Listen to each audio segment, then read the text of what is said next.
အားလုံးပဲမင်္ဂလာပါရှင်ဒီနေ့ဒီ granite square လေးနဲ့ကလေးကာဝင်လေးထိုးမယ်နော် granite square လေးနဲ့ကလေးຫນွေဘက်ရောက်လာပြီဆိုတော့ကလေးလေးတွေຫນွေရသေးဝတ်ကာဝင်လေးပေါ့နော်အဲ့အတွက်ထိုးပြပေးမယ်ဒီလိုမျိုး granite square လေးထိုးမယ်နော်granite square ကတော့ကိုကတကယ်တော့ပေါ့နော်အင်ကြီးက site ကြီးလိုချင်တယ်ဆိုရင်ဒါလေးကဒီမှာနှစ်လက်မှာပဲရှိရနော်ဒီ granite square တစ်ခုကိုနှစ်လက်မှာပဲရှိရနှစ်လက်မှာပဲရှိရဆိုတော့ကိုက site ဘလောက်လိုချင်တယ်ကလေးရဲ့ကိုယ်တိုင်းလေးကိုတိုင်းကြည့်ပါနော်တိုင်းကြည့်ပြီးတော့ကလေးကိုယ်တိုင်းလေးနဲ့9နှစ်ဆို9နှစ်အရွယ်ဘလောက်လဲအဲ့လိုမျိုးကိုယ့်အကူတိုင်းကြည့်ပြီးတော့ကိုလိုချင်တဲ့ site ကိုယူလို့ရတယ်နော်အခုကဒီ granite square တစ်ခုကိုနှစ်လက်မှာပဲရှိရဆိုတော့ဒီကာဝင်လေးအတွက်ကဘယ်နဲ့ခုထိုးမလဲဆိုရင်အားလုံး6ခုထိုးမယ်6ခုဆိုတော့နှစ်လက်မှာ6ခုဆိုတော့ဒီရှေ့အတွက်4ခုအနောက်အတွက်4ခုပေါ့နော်အဲ့လိုဆိုတော့အားလုံး6ခုထိုးလိုက်မယ်နော်6ခုထိုးလိုက်မယ်ကိုကတကယ်လို့ site ကြီးလိုချင်တယ်ဆိုလို့ရှိရင်10ခုပို့ထိုးသားပေါ့နော်အရှိ5ခုနောက်5ခုပေါ့နော်โอเคအဲ့လိုထိုးသွားမယ်ဒါဆိုလို့ရှိရင်ဒီ granite square လေးကိုအရောင်ကလည်းကိုကြိုက်တဲ့အရောင်ဆက်လို့ရတယ်နော်โอเคဒါဆိုရင်ဒီ granite square လေးကိုအခုက3ရောင်သုံးထားတယ်နော်ဒီမှာလိမ်မော်လေးရဲ့ဒါကြတော့ဒီအစိမ်းပုတ်လေးရဲ့ပြီးရင်ဒီကအပြာလေးရဲ့အဲ့လိုသုံးထားတယ်ဆိုတော့အကကြတော့ 2.5 နဲ့သုံးထားပါတယ်ဒီ granite square လေးကတော့ရိုးရိုးချင်းချင်းလေးပဲเนาะအရိုးဆုံး granite square လို့ပြောလို့ရမှာပေါ့เนาะသူကပထမဆုံးဖုံမီ9ကကျစ်မယ်စလင်နော်လေးလုံးမယ်စလင်နော်လေးလုံးပြီးပြီဆိုရင်ဖုံမီ9က1 2 3 4 5ဖုံမီ9ကရပြီဆိုရင်ပထမဆုံးဖုံမီလေးမှာ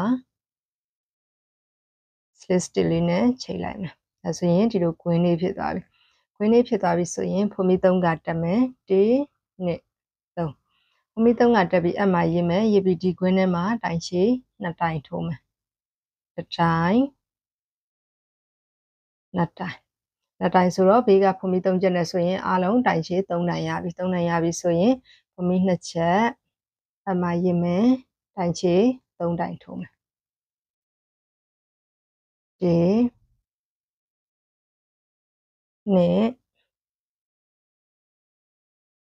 2 3ပြီးရင်ဖုံမီ2ချက်တိုင်ချီ3တိုင်တစ်တိုင်2တိုင်3တိုင်ဖုံမီ2ချက်တစ်တိုင်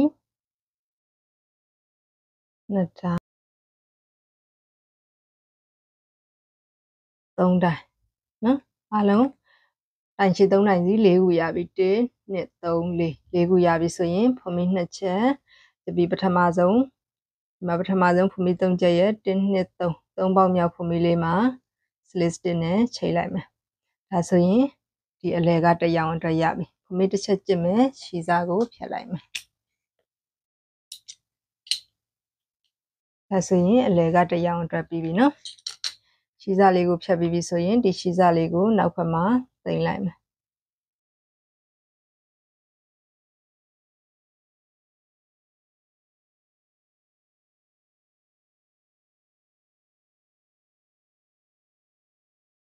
ခြေစားလေးပြန်မထွက်နိုင်အောင်လို့သိမ်းလိုက်ပေါ့နော်နေခိုင်အောင်လို့သိမ်းလိုက်မယ်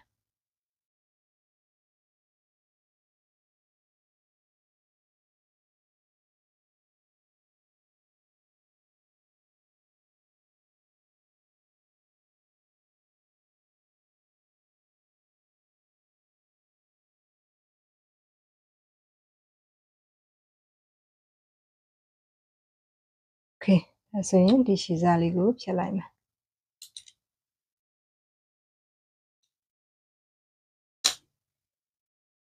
အဲဆိုဒီလိုမျိုးလေး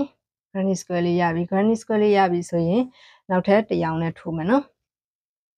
နောက်ထပ်တစ်ရောင်နဲ့ထိုးမယ်ဒီအစိမ်းရောင်လေးနဲ့ဆက်မယ်ဒီမှာတောင်လေး4တောင်ရှိတယ်1 2 3 4အဲ4တောင်မှာဘယ်နေရာပဲတောင်ဖြစ်ဖြစ်ပေါ့နော်တောင်လေးတစ်နေရာယူလိုက်မယ်ယူပြီးခြေစားလေးကိုခြိလိုက်မယ်ခိုင်အောင်လို့နော်ပြန်ပြီးတော့ကျွတ်မှဆိုလို့ခြေစားမရှိလို့ချင်းโอเคခြေစားလေးကိုခြိပြီးပြီဆိုရင်ဖုံမီ3ကတက်မယ်1 2 3ဖုံ မိသုံးကတက်ပြီးအမရစ်ပြီးတိုင်ချီ2တိုင်ထိုးမယ်တစ်တိုင်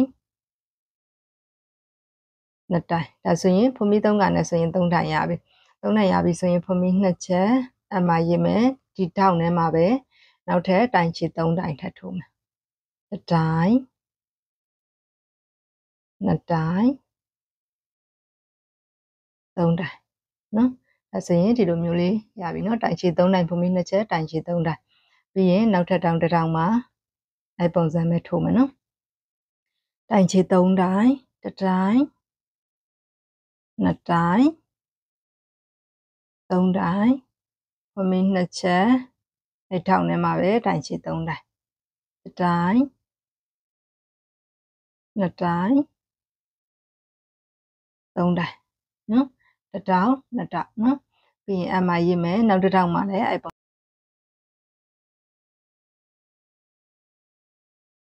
2တိုင်3တိုင်ဖုံးမီ2ချက်အဲ့တောင်မှာပဲတိုင်ချီ3တိုင်တစ်တိုင်2တိုင်3တိုင်နော်ဒီမှာတစ်တောင်2တောင်3တောင်အားလုံး4တောင်ဆိုတော့ကျန်တဲ့ဒီနောက်ဆုံးတောင်မှာလည်းအဲ့လိုမျိုးလေးပဲထိုးမယ်တစ်တိုင်2တိုင်3တိုင်ဖုံးမီ2ချက်အဲ့တောင်ထဲမှာပဲတစ်တိုင်2တိုင်3တိုင်โอเค3တိုင်ရပြီဆိုရင်ပထမဆုံးဖုံးမီလေးရဲ့1 2 3ပေါက်မြောက်ဖုံးမီမှာ slit stitch လေးနဲ့ချိန်လိုက်မယ်ဒါဆိုရင်ဒီမှာဒုတိယတစ်ရောင်ပြီးပြီပေါ့နော် granny square လေးဒါမျိုးလေးရပြီနော်โอเคအခုဒီမှာရှည်စားလေးကိုချုပ်ဝက်လေးနဲ့ဖြတ်လိုက်ပြီနော်ဖြတ်လိုက်ပြီဆိုရင်ဒါမျိုးရပြီဆိုတော့နောက်ဆုံးတစ်ရောင်ကိုထိုးမယ်နောက်ဆုံးတစ်ရောင်ကိုထိုးဖို့အတွက်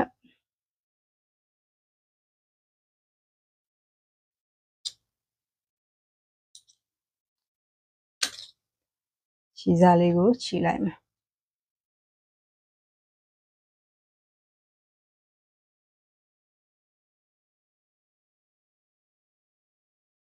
ပြီးရင်ဖုံးမီ3ကတက်မယ်1 2 3အမရစ်မယ်တိုင်ချီ2တိုင်ထပ်ထိုးမယ်တစ်တိုင်2တိုင်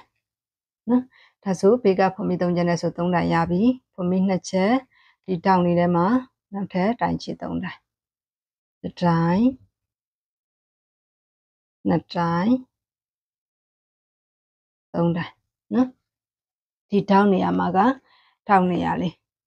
နော်ဒီပထမအတိုင်းပဲတိုင်ချီ3တိုင်ဖုံးမီ2ချက်တိုင်ချီ3တိုင်ပြီးရင်ဒီတောင်နှစ်ခုရဲ့ဒီဘက်တောင်နဲ့ဒီဘက်တောင်ကြားထဲမှာဒီနေရာမှာတိုင်ချီ3တိုင်ထိုးမယ်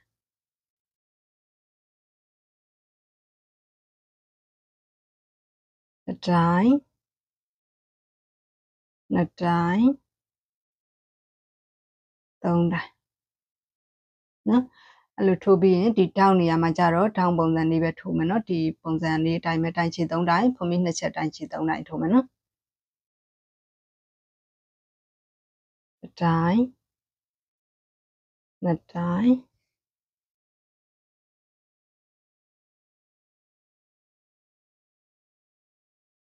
3တိုင်ဖုံးမီ2ချက်တိုင်ချီ3တိုင်တစ်တိုင်2တိုင်3တိုင်โอเคဒီမှာတောင်နှစ်ခုကြားထဲမှာဒီမှာโอเคဒီမှာတောင်လေးပြီးပြီဆိုတော့ဒီတောင်နဲ့ဒီတောင်ကြားထဲမှာတိုင်ချီ3တိုင်တစ်တိုင်2တိုင်3တိုင်ပြီးအမှရင်းမယ်ဒီတောင်နေရာမှာကျတော့တောင်နေရာလေးအတိုင်းပဲထိုးမယ်နော်တိုင်ချီ3တိုင်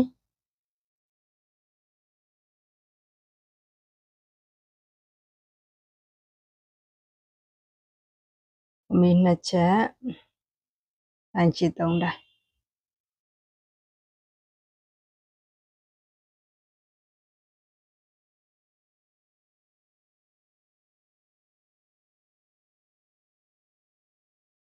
โอเคအဲ့လိုမျိုးလေးထိုးသွားမယ်နော်ပြီးရင်ဒီတောင်2တောင်ကြားထဲမှာဒီလိုမျိုးလေးပဲတိုင်ချီ3တိုင်ပြီးရင်ဒီတောင်နေရာမှာဒီလိုမျိုးလေးပဲတောင်လေးထိုးမယ်နော်ပြီးရင်ဒီတောင်2တောင်ကြားထဲမှာဒီနေရာမှာတိုင်ချီ3တိုင်အဲ့လိုမျိုးလေးထိုးလိုက်မယ်နော်ဒီလိုမျိုးပုံစံနဲ့ နော်အဲ့လိုမျိုးလေးထိုးမယ်ထိုးပြီးလို့ရှိရင်တစ်ခုနဲ့တစ်ခုဆက်ထားကိုဆက်ပြမယ်နော်โอเคအဲ့ဒါကိုစုံထိထိုးလိုက်မယ်โอเคဒီမှာအဆုံးထိထိုးပြီးသွားပြီနော်အဆုံးထိထိုးပြီးသွားပြီဆိုရင်ဒီနှစ်ခုကိုဆက်မယ်နော်ဆက်မယ်ဆိုရင်ဒီမှာဒီလိုကြောချင်းကတ်မှာပေါ့နော်ဒါကမလှတဲ့ဘက်အချမ်းဒါကလှတဲ့ဘက်အချမ်းဒါကလှတဲ့ဘက်ဒါကပြောင်းပြန်ပေါ့နော်ပြောင်းပြန်ဘက်အချမ်းကိုအပြင်မှာထားမယ်ဒီမှာပြောင်းပြန်ဒီဘက်မှာလည်းပြောင်းပြန်ဒီမှာနော်ပြောင်းပြန်ဒီဘက်ကလည်းပြောင်းပြန်အဲ့လိုမျိုးပြောင်းပြန်နှစ်ခုကိုအပြင်မှာထားပြီးတော့ဒီနေရာမှာချုပ်မယ်ချုပ်မယ်ဆိုတဲ့နေရာမှာချုပ်ဝက်လေးနဲ့ချုပ်ချင်တယ်ဆိုရရတယ်ဒီအက်နဲ့ပဲချုပ်ချင်တယ်ဆိုရရတယ်နော်ဒါကကိုနှစ်သက်တယ်လို့ချုပ်ပါကိစ္စမရှိဘူးနော်ဘာနဲ့ပဲချုပ်ပါနော်โอเคဒီလိုချုပ်မယ်ဆိုရင်ဒီဘက်တောင်းရင်ဟိုဘက်ကတောင်းရင်ဒီနှစ်ခုကိုယူမယ်ယူပြီးတော့ဒီစားလေးကိုယူလာပြီးခြေလိုက်မယ်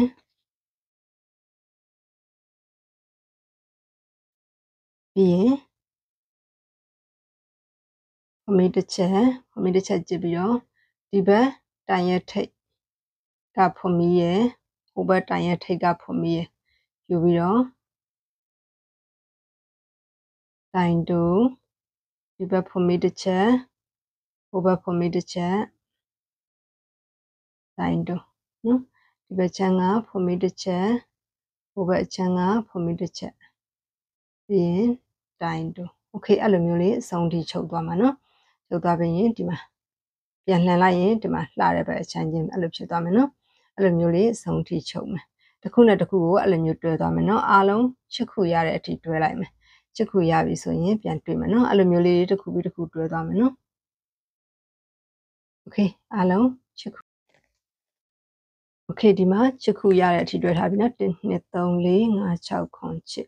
9 6ခုဆိုတော့ဒီ6ခုကိုဒီလိုမျိုးလေးတွဲလိုက်မယ်နော်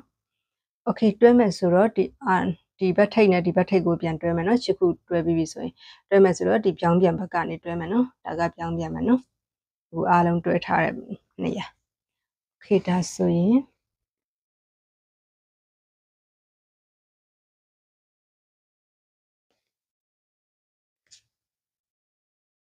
ဒီစာနဲ့အဆုံးကိုတွဲမယ်ခုနကတစ်ခုနဲ့တစ်ခုတွဲထားသလိုပဲเนาะအဲ့ပုံစံအတိုင်းပဲတွဲသွားရုံပဲ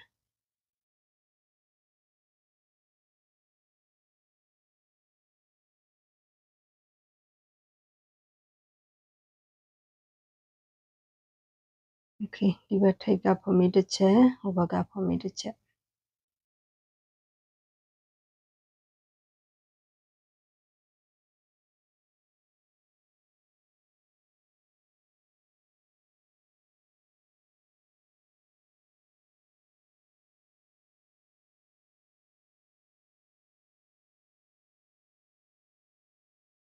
โอเคအဲ့လိုမျိုးလေးဒီဘက်အဆုံးထိတွဲလိုက်မယ်နော်အဆုံးရောက်ပြီဆိုရင်ပြန်တွေ့မယ်ဒီမှာအဆုံးရောက်လာပြီဆိုရင်ဖမီလေးတစ်ချက်ကျစ်ပြီးရှည်စားကိုဖြတ်လိုက်မယ်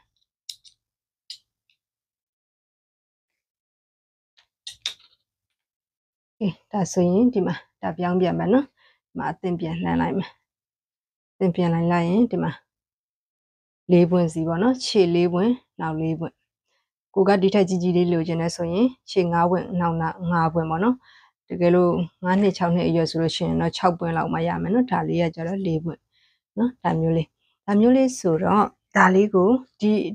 ဒါလေးကဒီ granite square ဒီလောက်ပဲပြီးလို့ရှိရင်အောက်ဘက်ကိုဒီလိုကကလေးထိုးသွားမှာနော်ကကလေးထိုးသွားမှာဆိုတော့โอเคပဲယူရပါတယ်နော်ယူတာကတော့ဒီအောက်ဘက်ကိုစပြီးတော့ထိုးမယ်ဆိုရင်ဒီမှာကအယောင်3ရောင်ဆိုတော့အောက်မှာလည်းဒီအယောင်3ရောင်နဲ့ထိုးသွားခြင်းနဲ့ဆိုရင်ရတယ်တကယ်လို့ကိုကဒီအယောင်3ရောင်နဲ့ကမှ1ရောင်ပေါ့နော်လိမ်မော်လေးနဲ့ထိုးတာပဲဖြစ်ဖြစ်ဒီအစိမ်းပုတ်လေးနဲ့ထိုးတာပဲဖြစ်ဖြစ်အပြာလေးနဲ့ထိုးတာပဲဖြစ်ဖြစ်ဘယ်အယောင်နဲ့ပဲထိုးအဆင်ပြေပါတယ်နော်ကိုကြိုက်တဲ့နှစ်သက်တဲ့အယောင်နဲ့ထိုးအခုကတော့ဒီအစိမ်းပုတ်လေးကအယောင်နေတဲ့အတွက်မထိုးတော့ဘူးမထိုးဘဲနဲ့ဒီလိမ်မော်ရဲ့ဒီအပြာလေးရဲ့အဲ့2ရောင်ကိုဆက်ပြီးတော့ထိုးမယ်နော်စိမ်းပြာလေးနော်ဒီအပြာတော့မှမရှိတော့ဘူးဆိုတော့ဒီစိမ်းပြလေးနဲ့ပဲဆက်ပြီးတော့ထိုးလိုက်မယ်နော်ဒီရောင်လေးနဲ့ပဲဒါလေးနဲ့ဆက်ထိုးမယ်လိမ်မော်နဲ့ဒီရောင်နဲ့2ရောင်နဲ့ထိုးသွားမယ်နော်โอเคဒါဆိုရင်ပထမဆုံးဒီစိမ်းပြလေးနဲ့စပြီးတော့ထိုး ထမဆုံးဒီနှစ်ခုဆက်ထားတဲ့တနေရာပေါ့နော်ဘယ်နေရာဖြစ်ဖြစ်ယူလိုက်လို့ရတယ်နော်ဒီနေရာလေးတနေရာကနေယူလိုက်မယ်ရှည်စားကိုယူလာမယ်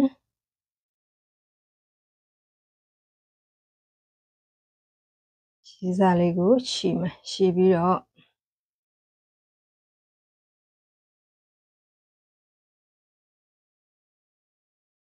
အမေ3က1 2 3အမေ3ကတက်ပြီးအမှရစ်မယ်ရစ်ပြီးတော့တစ်ပေါက်ကိုအဲ့အပေါက်ထဲမှာပဲတိုင်ချီတစ်တိုင်ပြီးရင်နောက်တစ်ပေါက်မှာလည်းတစ်ပေါက်မှာတိုင်ချီ2တိုင်စီထိုးမယ်နော်ဖမီတစ်ပေါက်မှာတိုင်ချီ2တိုင်စီတစ်တိုင်2တိုင်နောက်တစ်ပေါက်မှာလည်းတစ်တိုင်2တိုင်နောက်တစ်ပေါက်မှာလည်းတစ်တိုင်2တိုင်နောက်တစ်ပေါက်မှာလည်းအဲ့လိုပဲတစ်ပေါက်ကို2တိုင်စီနဲ့ဆုံးထိထိုးသွားမယ်နော်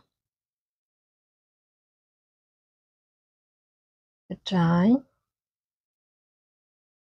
2တိုင်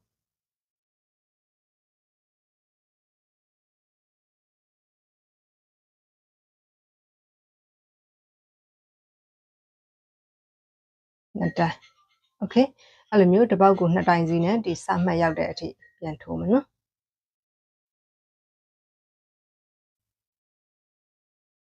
โอเคအခုဒီမှာဆုံးကိုရောက်လာပြီနော်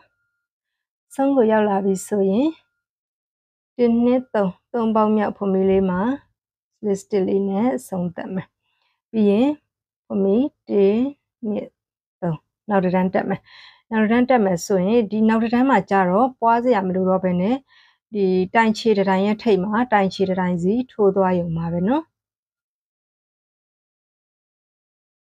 ဒီပထမဆုံးတစ်တန်းကိုပဲပွားတယ်နော်ကျန်တဲ့အတန်းတွေကပွားစရာမလိုတော့ဘူးပထမဆုံးတစ်တန်းပွားပြီးလို့ရှိရင်သူကကလေးသူကသူလိုက်ပြီးတော့တစ်တိုင်စီပဲထိုးလိုက်ရုံပဲနော်โอเคအဲ့ဒါဆိုရင်အခုဒီလိုမျိုးတိုင်ချေလေးတွေထိုးသွားမယ်တိုင်ချေလေးထိုးရတဲ့တန်းဆုံးပြီဆိုရင် slit stitch နဲ့ချိန်မယ်ပြီးရင်နောက်တစ်တန်းကိုတက်မယ်နောက်တစ်တန်းကိုတက်မယ်ဆိုလို့ရှိရင်ကိုကနောက်ဒီလိုမျိုးအယောင်ဆက်မယ်ပေါ့နော်အယောင်ဆက်မယ်ဆိုရင်ဒီလိုတိုင်ချေဒီလို2တန်းကိုတစ်ယောင်နောက်ထပ်2တန်းကိုနောက်ထပ်1ရောင်ပေါ့နော်အဲ့လိုမျိုးဆက်ချင်တယ်ဆိုတော့ရတယ်အရောင်ဆက်တာကတော့ကိုကြိုက်တယ်လို့ကိုနှစ်သက်တယ်လို့ဆက်ပေါ့နော်တကယ်လို့ကိုကတစ်တန်းကို1ရောင်စီဆက်မယ်ဆိုတော့ရတယ်3တန်းကို1ရောင်စီဆက်မယ်ဆိုတော့ရတယ်2တန်းကို1ရောင်စီဆက်မယ်ဆိုတော့ရတယ်ဒါက up to you ပေါ့နော်ကိုနှစ်သက်တယ်လို့ဆက်လို့ရတယ်အခုကကြတော့2တန်းစီဆက်သွားမယ်ဆိုတော့အခုဒီမှာလည်းဒီမှာတစ်တန်းထိုးမယ်ဒီနေရာမှာကလေကိုကတကယ်လို့ဒီတိုင်ချေကိုဖမီး3ချက်တက်ပြီးတော့ပြန်လှည့်ပြီးထိုးမယ်ဆိုရရတယ်နော်ပြန်လှည့်ပြီးမထိုးဘဲနဲ့ကိုကဒီလိုမျိုးတဲ့ပဲဒီဆက်ပြီးတော့ဒီတစ်ဖက်ထဲပေါ့နော်တစ်ဖက်လှပဲထိုးသွားမယ်ဆိုရရတယ်အဆင်ပြေသလိုထိုးနော်ကြိုက်သလိုထိုးလို့ရတယ်ဒီလိုပြန်လှည့်ပြီးထိုးမယ်ဆိုလို့ရှိရင်တော့ဒီလိုပြောင်းပြန်ပေါ့နော်ဟိုဘက်လှည့်ထိုးဒီဘက်လှည့်ထိုးထိုးရမယ်ဒါကကြတော့တစ်ဆက်တည်းထိုးသွားမှာပေါ့နော်တစ်ဆက်တည်းထိုးသွားမယ်โอเคဒါဆိုလို့ရှိရင်နောက်ပိုင်းကကြတော့ပြစရာမလိုဘူးเนาะပြစရာမလိုဘူးဆိုတာကဒီမှာတတိုင်းရဲ့ထိပ်မှာတတိုင်းစီပဲထိုးသွားရုံပဲเนาะထိုးသွားရုံပဲ2ရောင်2တန်းကို1ရောင်စီဆက်ပြီးတော့ထိုးသွားလိုက်မယ်เนาะโอเคဒါဆိုလို့ရှိရင်အဲ့လိုထိုးသွားတာကို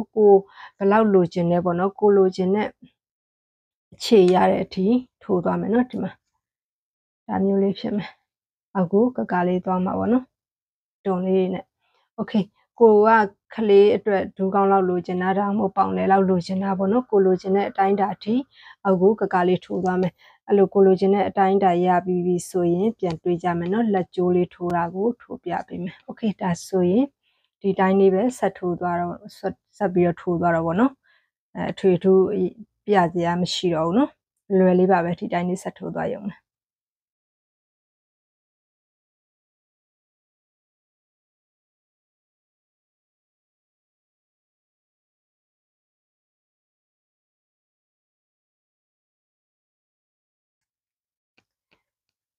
ခေအခုဒီမှာဒီလိုပုံစံလေးရပြီအတူအခြေကတော့ကိုကြိုက်တယ်လို့ယူပေါ့နော်အတူအခြေကတော့ကိုကြိုက်တယ်လို့ယူမယ်โอเคဒါမျိုးလေးရပြီဆိုရင်ဒီမှာကကြတော့ဒီအစိမ်းလေးကို ပြာပေါ့နော်စိမ့်ပြာလေးခေါ်မလားဒီစိမ့်ပြာလေးကို3တန်းထိုးထားတယ်ပြီးရင်လိမ်မော်လေးကို1တန်းထိုးထားတယ်ဒီလိုမျိုးဆက်ထားတာပေါ့နော်အရောင်ဆက်ထားတော့ကိုကြိုက်တဲ့ဒီဇိုင်းနဲ့ဆက်လို့ရတယ်နော်ကို3တန်းစီဆက်လဲရတယ်2တန်းစီဆက်လဲရတယ်โอเคဒါမျိုးလေးရပြီဆိုရင်ဒီအောက်ဆုံးအနားလေးကိုအရင်ကွတ်မယ်နော်အောက်နားကိုအရင်ကွတ်မယ်ဆိုတော့ဘယ်နေရာပဲဖြစ်ဖြစ်ဒီဖိုမေးတစ်ချက်တနေရာကနေယူလိုက်မယ်ယူလိုက်ပြီးတော့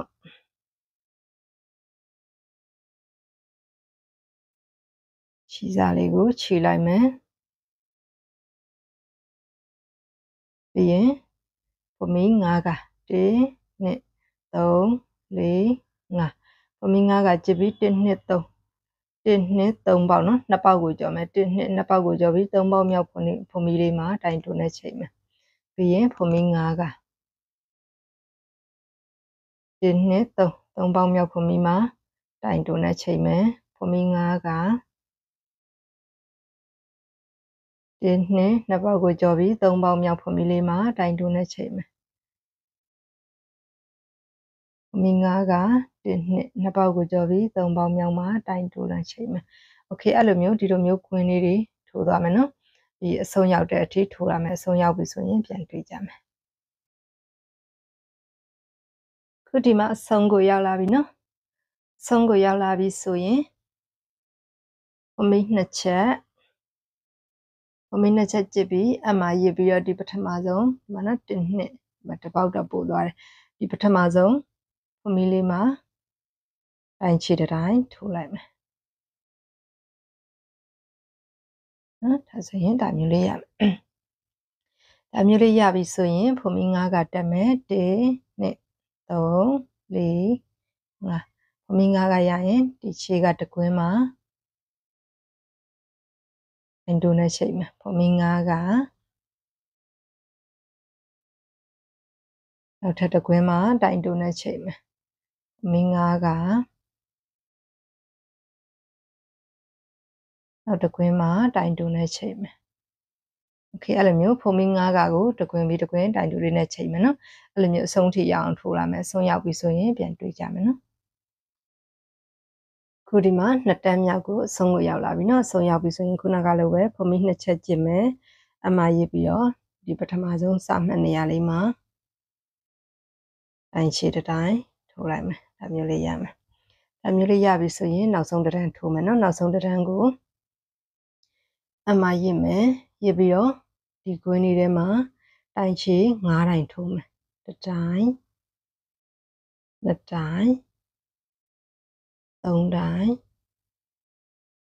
4တိုင်း5တိုင်းဖိုမေး3ကဖိုမေး3ကတက်ပြီးတော့ဒီပထမဆုံးဒီအရင်ကဖိုမေးနေရာလေးမှာ slit stitch လေးနဲ့ချိန်မယ်နော်ဒီလိုအသီးလေးရမယ်ပြီးရင်အမှားရစ်ပြီးတော့ဒီကွင်းထဲမှာပဲတိုင်ချီ9တိုင်းထပ်ထိုးမယ်တစ်တိုင်းနှစ်တိုင်း3တိုင်း4တိုင်း5တိုင်းဒါမျိုးလေး9တိုင်းရပြီဆိုရင်နောက်တစ်ကွင်းမှာတိုင်တိုလေးနဲ့ချိန်လိုက်မယ်အဲဆိုရင်ဒီလိုပုံစံလေးရသွားပြီနော်ဒီပုံစံလေးရရင်ပြီးရင်အမှားရစ်ပြီးတော့နောက်တစ်ကွင်းမှာကြတော့ဒီပုံစံလေးတိုင်းပြန်ထိုးမယ်နော်တိုင်ရှင်း9တိုင်းတိုင်းနှစ်တိုင်း3တိုင်း4တိုင်း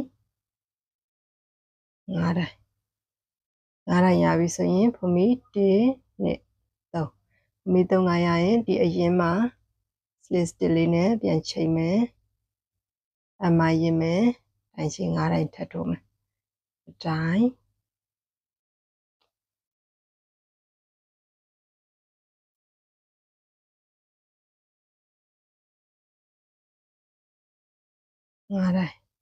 9တိုင်းရပြီဆိုရင်နောက်တစ်ကွင်းမှာတိုင်တုံနဲ့ချိန်မယ်โอเคဒီလိုမျိုးလေးတွေရမယ်နော်အဲ့လိုမျိုးလေးတွေဆက်ပြီးတော့ထိုးသွားမယ်နော်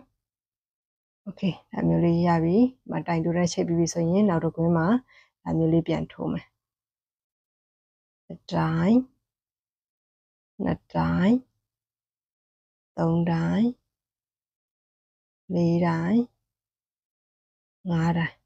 မိ3က list နဲ့ပြန်ချိန်မယ်တိုင်းချိန်9တိုင်းတစ်တိုင်း2တိုင်း3တိုင်း4တိုင်း5တိုင်း5တိုင်းရရင်နောက်တစ်ကွင်းမှာတိုင်တူလေးနဲ့ချိန်မယ်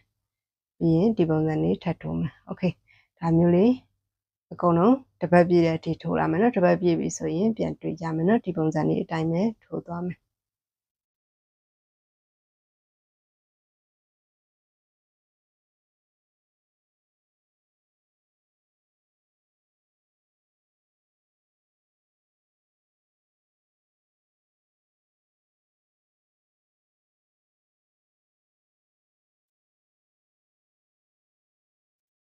ခုဒီမှာအားလုံးအနာကုတ်ပြီးပြီဆိုတော့ဒီမှာ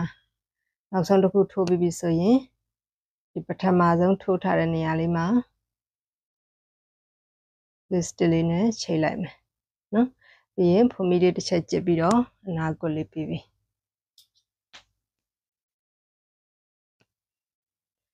ဒီခြေစားလေးကိုချုပ်ဝက်လေးနဲ့တင်လိုက်မယ်နော်ချုပ်ဝက်လေးနဲ့ကတိမ်မပြတော့ဒါဆိုရင်ဒီမှာအောက်ဖက်အတွက်ကတော့ပြီးသွားပြီပေါ့နော်အောက်ဖက်အတွက်ပြီးသွားပြီခေါင်းဝင်လေးအတွက်အောက်ဖက်အတွက်ပြီးပြီဆိုတော့ဒီမှာနော်ဒီလိုမျိုးလေးရမယ်ဒီလိုလေးရမယ်သူကဒီရင်ဘက်နေရာလေးကနေဒီလိုကလေးကြတဲ့ခေါင်းဝင်ပေါ့နော်โอเคဒါဆိုရင်ဒီအပေါ်ဘက်ကိုထိုးမယ်အပေါ်ဘက်ကိုထိုးမယ်ဆိုတော့အပေါ်ဘက်ကလည်းဒီဘယ်နေရာဖြစ်ဖြစ်ပေါ့နော်တနေရာဒီဆက်ထားတဲ့နေရာကယူရရတယ်ဘယ်နေရာဖြစ်ဖြစ်ယူလို့ရပါတယ်နော်မဒီဖူမီတနေရာကနေယူလိုက်မယ်ယူလိုက်ပြီးတော့ဖူမီတစ်ချက်ကျစ်မယ်ဖူမီတစ်ချက်ကျစ်ပြီးဖူမီကျစ်ထားတဲ့ပေါက်ထဲမှာပဲတိုင်တိုးတိုင်း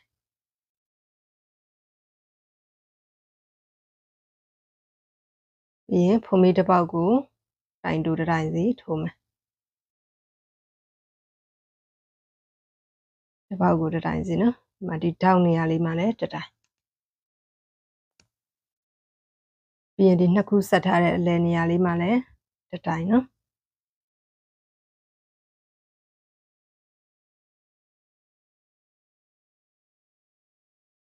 ရင်ဒီတောက်နေရာမှာတိုင်းရင်ဖုံးမီတစ်ပေါက်ကိုတိုင်းစီထိုးသွားမယ်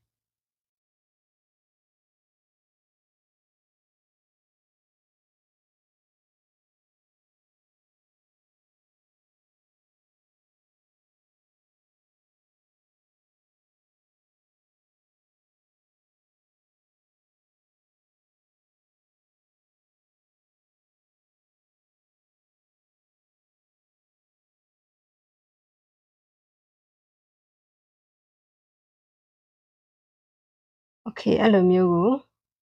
တပတ်ပြည့်အောင်လို့တိုင်တူလေးတွေကိုထိုးလိုက်မယ်နော်အဲ့လိုမျိုးတပတ်ပြည့်အောင်ထိုးမယ်တပတ်ပြည့်ပြီဆိုလို့ရှိရင်ဖုံးမီတစ်ချက်တက်ပြီးတော့ပြန်လှည့်ပြီးတော့နောက်တစ်တန်းထိုးမယ်အဲ့လိုမျိုးကိုတိုင်တူလေးဘယ်နှတန်းရအောင်ထိုးမလဲဆိုရင်တိုင်တူလေးအားလုံး9တန်းရတဲ့အထိထိုးပါမယ်နော်တိုင်တူလေး9တန်းရပြီဆိုရင်ပြန်တွေ့ကြမယ်နော်အဆုံးအထိထိုးမပြတော့ဘူးဒီလိုမျိုးတိုင်တူလေးတွေတစ်တန်းပြီးတစ်တန်း9တန်းအထိထိုးသွားမယ်9တန်းရပြီဆိုရင်ပြန်တွေ့ကြမယ်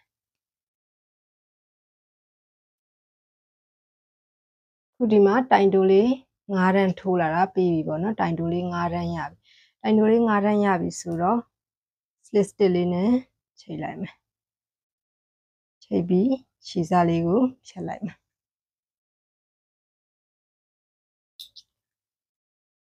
ဒီခြေစားလေးကိုချုပ်ဝက်လေးနဲ့တင်လိုက်မယ်နော်ချုပ်ဝက်နဲ့တင်တာကိုတိမ်မပြဘူးโอเคအခုကအချစ်လေးပွင့်အနောက်လေးပွင့်ပေါ့နော်ချစ်ပွင့်ထိုးထားတာဆိုတော့ဒီမှာဒီလက်ကျိုးထိုးဖို့အတွက်ပဲကြံတယ်နော်လက်ကျိုးထိုးဖို့အတွက်ကြံတယ်ဆိုတော့ဒီတပွင့်ဒီနေရာပေါ့နော်ဒီနှစ်ပွင့်ဆက်ထားတဲ့ဒီကြားတဲ့နေရာအဲ့နေရာလေးမှာမကြိတ်လေးနဲ့မှတ်ထားမယ်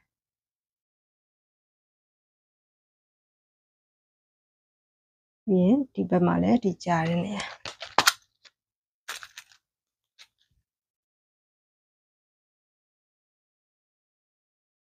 โอเคအဲ့နေရာလေးနှစ်ခုမှာလက်ကျိုးလေးထိုးမယ်နော် လက်ကျိုးလေးထိုးမယ်ဆိုတော့ဒီအတွင်းဘက်ကိုမထိုးဘူးเนาะဒီအတွင်းဘက်က11အတွက်ဆိုတော့ဒီဘက်အပြင်ဘက်ကိုထိုးမယ်ဒီမှတ်ကြိတ်မှတ်ထားတဲ့နေရာကနေဒီမှတ်ကြိတ်ကဟိုဘက်ဒီဘက်မှတ်လိုက်မယ်เนาะဒီဘက်မှာလည်းဒီဘက်မှတ်ကြိတ်နဲ့တူတူမှတ်လိုက်မယ်ဒီဘက်မှတ်ထားတဲ့နေရာနဲ့တက်တဲ့နေရာလေးမှာ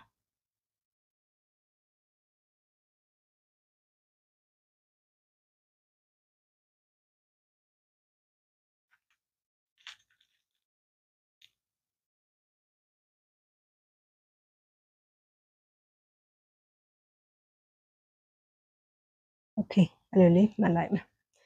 မှတ်လိုက်ပြီဆိုရင်ဒီမှတ်ကြိတ်နေရာကနေဒီဘက်အပြင်ဘက်ကိုထိုးမယ်เนาะဒီဘက်အပြင်ဘက်ကိုဒီအတွင်းဘက်ကိုမထိုးဒီမှတ်ကြိတ်နေရာလေးမှာအကူထည့်မယ်ခြေကိုယူလိုက်မယ်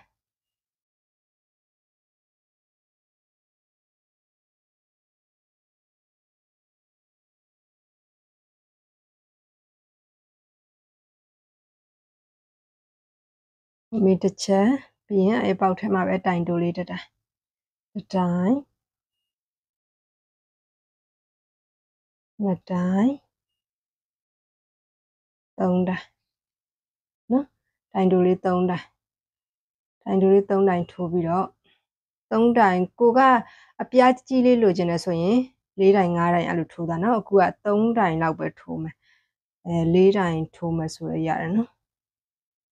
3တိုင်းပဲထိုးပါမယ်3တိုင်းပဲပြီးရင်ဖုန်မီတစ်ချက်ကျင်မယ်ပြန်လှည့်မယ်ပြန်လှည့်ပြီးတစ်ပေါက်ကိုတိုင်တိုးတစ်တိုင်းစီနဲ့ထိုးမယ်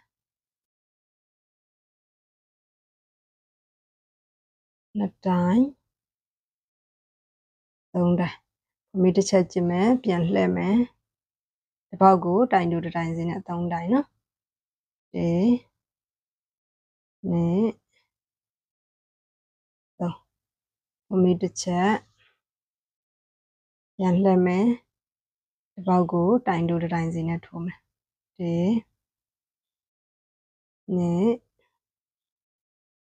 2 3ဖုန်မီတစ်ချက်ပြန်လှည့်မယ်1 2 3ဖုန်မီတစ်ချက်โอเคအဲ့လိုမျိုးလက်ကျိုးလေးကိုထိုးသွားမယ်နော်လက်ကျိုးလေးကိုထိုးမယ်ဆိုတော့ခလေးဆိုတော့လက်ကဒီဘယ်လိုပြောမလဲ6လက်မလောက်ပဲထိုးမယ်နော်ဒီခြေဘက်ကို3လက်မနောက်ဘက်3လက်မ6လက်မလောက်ရပြီဆိုလို့ရှိရင်ဒီနောက်ဘက်နဲ့ပြန်ပြီးတော့ချိန်မယ်โอเคအဲ့ဒါဆိုရင်ဒီတိုင်တိုလေးတွေကို6လက်မရတဲ့အထိထိုးသွားမယ်နော်6လက်မရပြီဆိုရင်ပြန်တွေးကြမယ်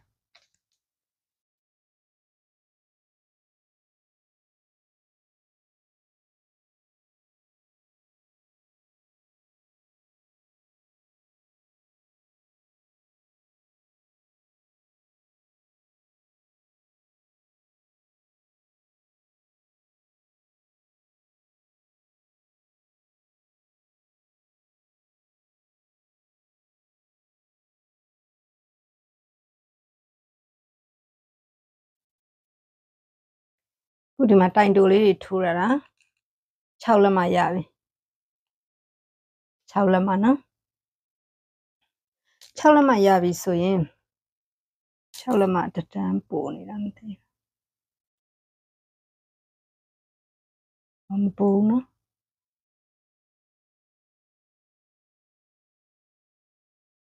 တတန်းလောက်လိုနေသေးတယ်โอเค6လက်မရပြီပေါ့နော်6လက်မရပြီဆိုရင်ဟိုဘက်နဲ့ဆက်လိုက်မယ်တတန်းလောက်လိုပဲဆိုတော့တတန်းထပ်ထိုးလိုက်မယ်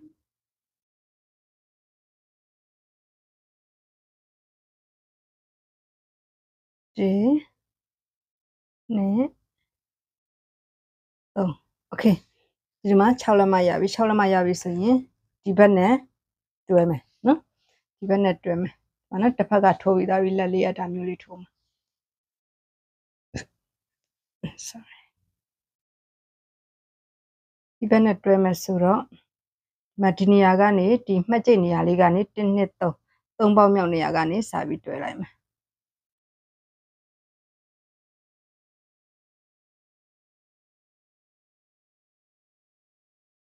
โอเคနော်3ပေါက်မြောက်နေရာလေးကနေ ပြီးရင်နောက်တစ်ပေါက်မှာဒီဘက်တစ်ပေါက်ဒီတိုင်တူ3တိုင်ရဲ့အလဲတိုင်က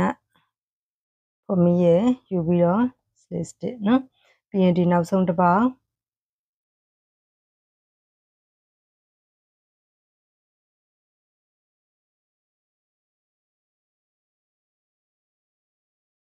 slit stitch နော်โอเคပြီးရင်ဖမီတစ်ချက်ကျပြီးတော့ရှည်စားကိုဖြတ်လိုက်မယ်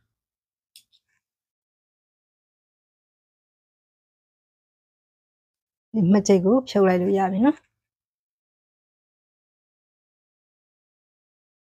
โอเคဒါဆိုရင်ဒီမှာတွဲပြီးသားလေးဖြစ်သွားပြီနော်ဒီဒါလေးကိုချုပ်ရက်လေးနဲ့ခိုင်အောင်လို့ထပ်ပြီးတော့ချုပ်လိုက်မယ်နော်ဒီဘေးလေးတွေကိုညီအောင်လို့တွဲလိုက်မယ်တကယ်လို့ကိုကဒီနေရာမှာချုပ်အပ်နဲ့ချုပ်ပြီးတော့တွဲခြင်းနဲ့ဆိုရရတယ်နော်ခုနကတော့ချီထိုးတဲ့အနဲ့မဟုတ်ဘဲနဲ့ချုပ်ရက်လေးနဲ့ချုပ်ပြီးတွဲခြင်းနဲ့ဆိုရင်တွဲလိုက်လို့ရတယ်โอเคနော်ဒါမျိုးလေးတွေချုပ်လိုက်မယ်ခိုင်အောင်လို့ချုပ်လိုက်ပါနော်ခိုင်အောင်ချုပ်ပြီးတော့ဒီရှည်စားလေးကိုချုပ်ရက်လေးနဲ့တင်လိုက်မယ်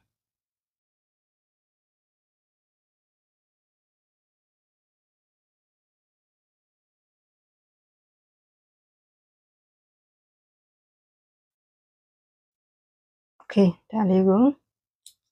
ညှပ်လိုက်မယ်ခေတာမျိုးလေးရပြီဆိုရင်ဒီမှာနော်ဒီအောက်အနားလေးကွတ်ထားတယ်လို့မျိုးလေးလက်ကလေးကိုကွတ်မယ်နော်တကယ်လို့ကိုကမကွတ်ချင်ဆိုရရတယ်နော်ဒီတိုင်းလေးထားမယ်ဆိုရရတယ်ဒါကကိုအဆင်ပြေတယ်လို့ပေါ့โอเคဒါဆိုရင်ဒီလက်လေးကိုထိုးမယ်ဒီဘက်မှာလက်ထိုးတာကတော့အောက်အနားကွတ်တယ်လို့ပါပဲနော်ဒီလိုမျိုးလေးပဲထိုးထားတာအတူတူပဲโอเคဒါဆိုရင်လေမွန်အောင်လေးနဲ့လက်အနားလေးကိုကွတ်မယ်ဒီလိုလေးကွတ်လိုက်တော့အတုံလေးနဲ့ပို့ပြီးတော့ချစ်ဖို့ကောင်းတယ်လို့ထင်တယ်နော်အောက်အနားနဲ့လည်းအတူတူလေးဖြစ်သွားတာပေါ့လက်အနားက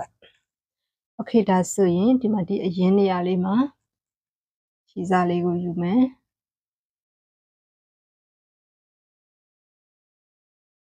ဒါကကလေးကဝင်လေးထိုးပြတာဆိုပေမဲ့ကိုကလူကြီးကဝင်ထိုးကျင်တယ်ဆိုရင်လည်းဒီပုံစံအတိုင်းလေးကိုကိုဆိုင်နဲ့တိုင်ပြီးတော့ထိုးသွားလို့ရတယ်နော်။ဂါဝင်ထိုးတာကဒီအခုဒီမှာတစ်ထည်လုံးကိုထိုးပြထားတယ်လက်ရောပါလို့ဆိုရင်ကိုလိုချင်တဲ့အတိုင်းတာပေါ့နော်လူကြီးဆိုင်ဆိုတော့ဒီထက်ကြီးမယ်ဒီအပွင့်ကဒီထက်များမယ်ပြီးရင်အခြေကလည်းဒီထက်ခြေမယ်ပေါ့နော်ကိုဆိုင်နဲ့ကိုလိုသလိုထိုးသွားလို့ရတယ်နော်ဘာလို့လဲဆိုတော့ဒါလေးတွေက free pattern လေးတွေဖြစ်တဲ့အတွက်ကိုလိုချင်တဲ့ site ကို adjust လုပ်ပြီးတော့ထိုးလို့ရပါတယ်နော်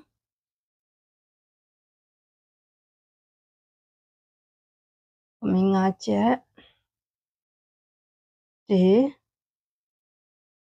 2 3 4 5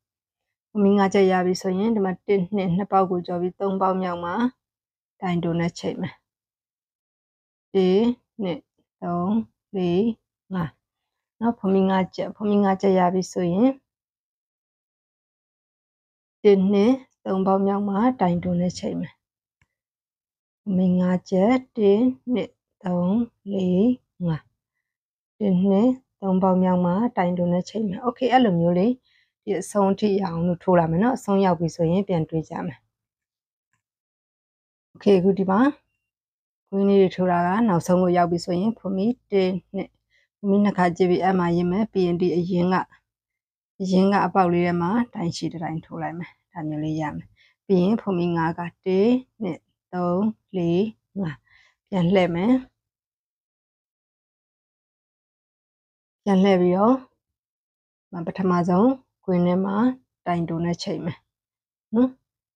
ဒါမျိုးလေးပြီးရင်ဖမီ9ကနောက်တစ်ကွင်းမှာတိုင်တိုနဲ့ချိန်မယ်1 2 3 4 5နောက်တစ်ကွင်းမှာတိုင်တိုနဲ့ချိန်မယ်1 2 3 4 5နောက်တစ်ကွင်းမှာတိုင်တိုနဲ့ချိန်မယ်โอเคအဲ့လိုမျိုးလေးအဆုံးထိထိုးသွားမယ်နော်ဆုံးရရင်ပြန်တွေ့မယ်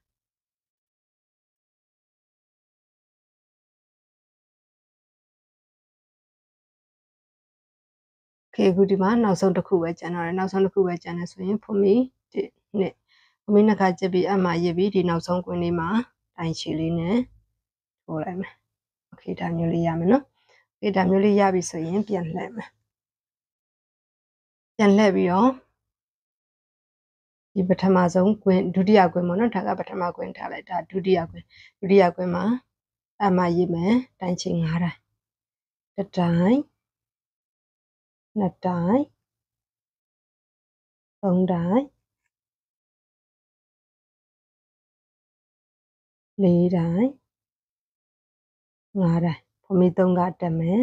အောက်အနားမှာကိုယ်တလို့ပဲနော်ပြီးရင်ဒီအရင်မှာ slit stitch လေးနဲ့ပြန်ချိန်အမရေးမယ်တိုင်ချင်9တိုင်းဒီနဲ့3 4 5 okay ဒါမျိုးလေးရပြီဆိုရင်နောက်တစ်ကွင်းမှာတိုင်တိုးလေးနဲ့ချိန်မယ်ပြီးရင်ဒါမျိုးလေးနောက်တစ်ခုထပ်ထိုးမယ်နော်နောက်တစ်ကွင်းမှာတိုင်ချင်9တိုင်း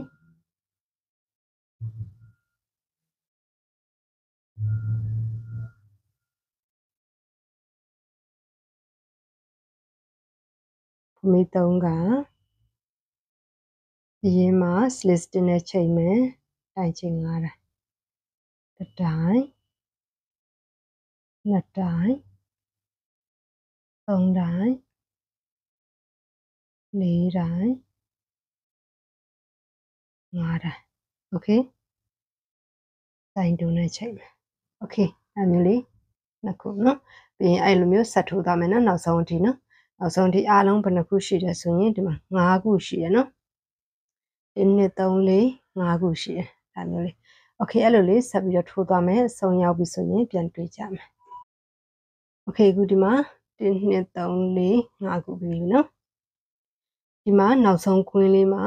တိုင်တိုးလေးနဲ့ချိန်လိုက်မယ်ပြီးရင်ဖုံမီလေးတစ်ချက်ကျစ်ပြီးခြေသားကိုဖြတ်လိုက်မယ်ဒါဆိုလို့ရှိရင်ပြီးပြီနော်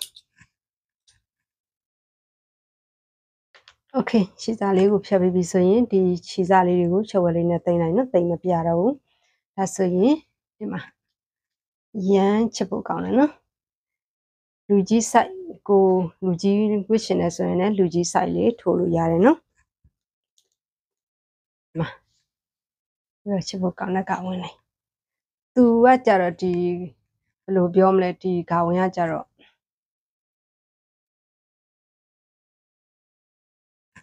ဒီကဝင်ကကြတော့သူကဒီရင်ဘက်ကနေကကားလေးဆင်းသွားတဲ့ပုံစံပေါ့နော်ဟိုလိုမျိုးခါးနဲ့ဒီလိုမျိုးထိုးတဲ့ခါဝင်မျိုးမဟုတ်ဘူးเนาะဒီကဝင်ကြတော့ဒီရင်ဘက်လေးကနေကကားလေးသွားတဲ့ခါဝင်မျိုးเนาะချစ်စရာလေးโอเคဒါဆိုရင်ဒီကဝင်လေးကိုဒီထိုးနည်းလေးကိုကြည့်ပြီးတော့လိုက်ထိုးလို့ရပြီလို့ထင်ပါတယ်เนาะအားလုံးကိုကျေးဇူးတင်ပါတယ်နောက်ထပ်ဗီဒီယိုအသစ်လေးတွေတင်တိုင်းကြည့်လို့ရအောင်လို့ channel လေးကို like and subscribe ထားဖို့မမေ့ပါနဲ့เนาะ bye bye